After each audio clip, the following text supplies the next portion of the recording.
राष्ट्रीय प्रवक्ता सुप्रिया श्रीनेत ने पूर्व मुख्यमंत्री धूमल से सवाल किया है कि अपने मुख्यमंत्री जयराम ठाकुर से पूछें कि 5 साल में प्रदेश में 51% कर्जा बढ़ा दिया है, उसके बारे में बताएं। उन्होंने कहा कि कर्जा तो बढ़ा दिया लेकिन कोई उद्योग नहीं लगा, किसी को रोजगार नहीं मिला। उन्होंने कहा कि कांग्रेस ने शासित राज्यों में बजट के हिसाब से विकास कार्य किए हैं, इसलिए हिमाचल में ओपीएस देने के साथ साथ महिलाओं को भी पैसे देने का वायदा किया है।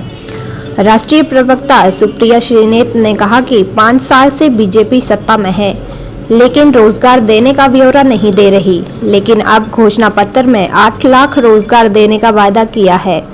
उन्होंने कहा कि पहले हिमाचल को माफिया मुक्त करने का वायदा करने वाली बीजेपी सरकार ने पेपर लीक, भर्ती घोटाला और सुरक्षा वाला प्रदेश हिमाचल को बना दिया है। राष्ट्रीय प्रवक्ता सुप्रिया श्रीनेत ने पीएम मोदी पर कटाक्ष करते हुए कहा कि हिमाचल में आने पर मोदी बड़ी बड़ी बातें करते हैं, लेकिन हिमाचल के लिए मोदी ने क्या किया है और यह बताना मोदी जी को बहुत जरूरी है।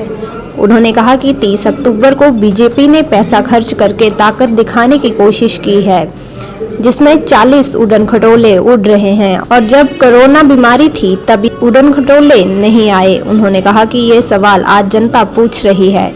राष्ट्रीय प्रवक्ता सुप्रिया श्रीनेत ने अनुराग सिंह ठाकुर पर तंज कसते हुए कहा कि उनके पिता के साथ हुए राजनीतिक घटनाक्रम के चलते अनुराग ठाकुर सदमे में हैं। उन्होंने कहा कि बीजेपी ने धूमल के साथ आपसी रंजिश के चलते ये सब हुआ या जेपी नड्डा को धूमल से असुरक्षा थी, इस पर कुछ नहीं कहना चाहते हैं। उन्होंने कहा कि यही काम मोदी ने दिल्ली में लाल कृष्ण आडवाणी, मुरली मनोहर जोशी के साथ किया है।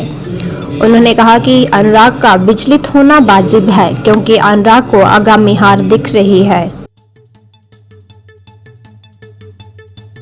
नियंत्रण आयोग मतलब खर्च को नियंत्रण करने का आयोग, ये तो बनाने के बजाय 51% ज्यादा कर्जा ले लिया और हर हिमाचल के व्यक्ति के ऊपर आज 1.5 लाख का कर्जा आपके सिर पर लाद दिया गया। आप सब लोग जो यहां पर बैठे हैं और बाकी लोग जो इसको देख सकते हैं या इस खबर को पढ़ेंगे, आप सबके ऊपर 1.5 लाख का कर्जा है, 51% कर्जा ज्यादा लिया गया। वो व्यय नियंत्रण आयोग का क्या हुआ पता नहीं। 2017 में भी बात हुई थी, 22 में भी बात हो रही है। 5 साल से सत्ता में है लेकिन सरकारी नौकरी का ब्यौरा नहीं देंगे। 5 साल से सत्ता में होने के बाद अपने घोषणा पत्र में अब कहते हैं 8 लाख रोजगार बनाएंगे। तो प्रभु पहले क्यों नहीं बना दिया आपने?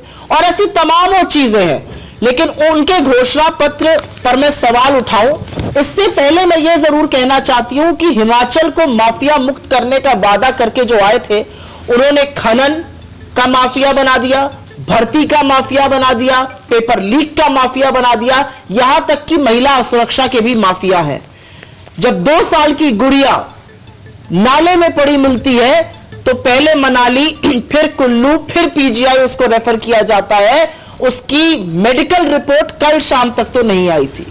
तो मुझे ऐसा लगता है कि गुड़िया हेल्पलाइन हेल्पलेस हो गई है। 8500 से ज्यादा शिकायतें बिना एड्रेस किए हुए पड़ी हुई हैं और इसीलिए ये वादे खोखले हैं।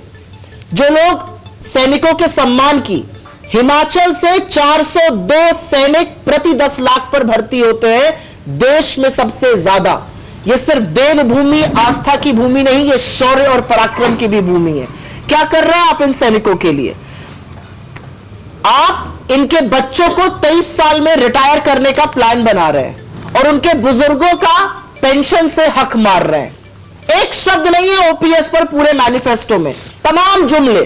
और हंसी की बात तो यह है कि ये जो मैनिफेस्टो 2022 का आया है, उसमें 2017 के पुराने वादे उन्हीं शब्दों में रिपीट कर दिए गए।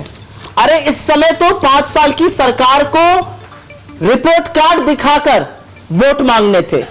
5 साल की सरकार ने रिपोर्ट कार्ड दिखाने के बजाय कॉपी पेस्ट एक नया जुमला तैयार किया है। और अंत में मैं एक ही बात कहती हूं, मैंने मोदी जी की काफी रैलीज की स्पीच सुनी कि क्या वादा क्या दावा कर रहे हैं। ज्यादातर स्पीच होती है, जब मैं यहां पर प्रभारी था तो मैं कांगड़ा का दाम खाता था, सेपू वड़ी खाता था, मैं इस पहाड़ी पर जाता था, मेरा वो मित्र था। बहुत अच्छा है, बहुत अच्छा है, आज आइए, आज भी सेपुवाड़ी वड़ी खाइए, आज भी दाम खाइए, लेकिन इस प्रदेश के लिए आपने क्या किया है, यहां के युवाओं के लिए आपने क्या किया है, वो जरूर बताइए। और अंत में मैं सिर्फ एक ही बात कहूंगी, 30 अक्टूबर को जो विभत्स पैसा खर्चा करके बल प्रयोग और जो ताकत दिखाने का काम भारतीय जनता पार्टी ने करने की कोशिश करी, 40 उड़न खटोले उड़ रहे थे हिमाचल पर। ये 40 उड़न खटोलों में से एक भी उड़न खटोला तब क्यों नहीं आया जब यहां पर कोरोना की कहर थी और लोग तड़प तड़प के बेदम हो रहे थे? तब क्यों नहीं आया जब यहां के बच्चे अपने घर वापस आना चाहते थे और वो दूर दराज के इलाकों में फंस गए थे? ये सवाल जनता को पूछना है और ये सवाल जनता पूछ रही है, और मुझे बहुत खुशी होती है ये देखकर कि हिमाचल की जनता कटघरे में खड़े कर सरकार को पूछ रही है, क्योंकि लोकतंत्र में इससे ज्यादा अच्छा काम दूसरा कोई नहीं हो सकता है। अनुराग ठाकुर जी के मन का दर्द और व्यथा मैं समझ सकती हूं, जो उनके पिताजी के साथ किया गया। अब वो आपसी रंजिश के तहत हुआ, जेपी नड्डा जी को उनसे असुरक्षा थी, प्रधानमंत्री जी को उनसे असुरक्षा थी, मैं नहीं जानती, लेकिन मार्गदर्शक मंडल में बिठाने का जो काम कभी अडवाणी जी के साथ और जोशी जी के साथ दिल्ली में किया गया, धूमल जी के साथ यहां पर किया गया, तो थोड़ी सी बौखलाहट, थोड़ी सी घबराहट, थोड़ा सा विचलित हो जाना अनुराग जी का वाजिब है। अनुराग जी को भी आगामी हार दिख रही है, और ऐसे बेतुके बयानों का मुझे नहीं लगता कि मैं स्पष्टीकरण या जवाब देकर कुछ भी करूंगी। मुझे लगता है कि कांग्रेस के विधायक जब चुने जाएंगे तो वो अपना विधानमंडल का नेता चुनेंगे। ये हमारी परंपरा तमाम राज्यों में है, और हिमाचल इससे विचलित क्यों रहे।